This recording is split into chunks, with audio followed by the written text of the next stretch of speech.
you have been pretty confident that you can do this from the get-go. I think people now are realizing you are on a path to the nomination. Who are you talking to consistently, since we have some dire foreign policy issues percolating around the world right now? Who are you consulting with consistently so that you're ready on day one?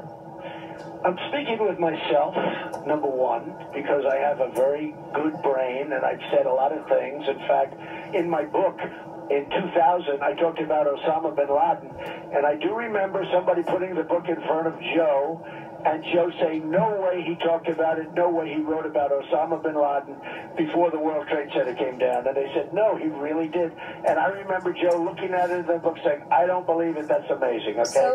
So I know what I'm doing, and I listen to a lot of people, I talk to a lot of people, and at the appropriate time, I'll tell you who the people are. But I speak to a lot of people, but my primary consultant is myself, and I have a good instinct for this stuff. How would you describe Trump's foreign policy? Like earlier in the show, someone said neo-isolationist.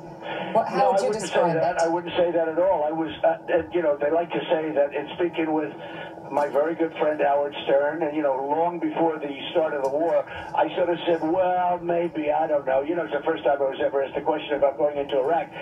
The fact is, I was opposed to the war in Iraq. It was a horrible mistake. At the same time, now that you have ISIS, we have to take ISIS out.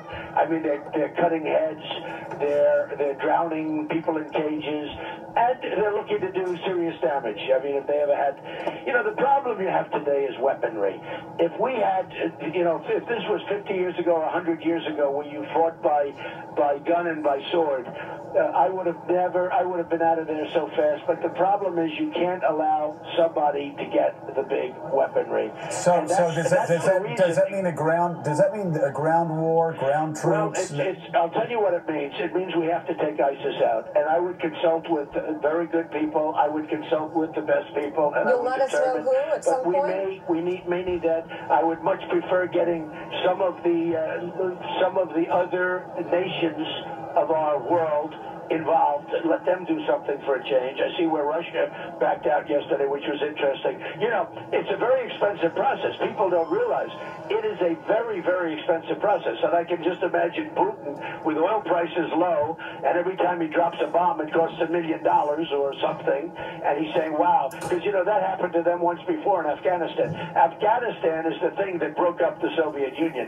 The cost of Afghanistan was enormous. So I can just see Putin saying, this is more expensive than I thought, and he gets out. At some point, we have to get back to rebuilding our country. Not rebuilding, to start to build it, because our country is crumbling. All right, Donald Trump.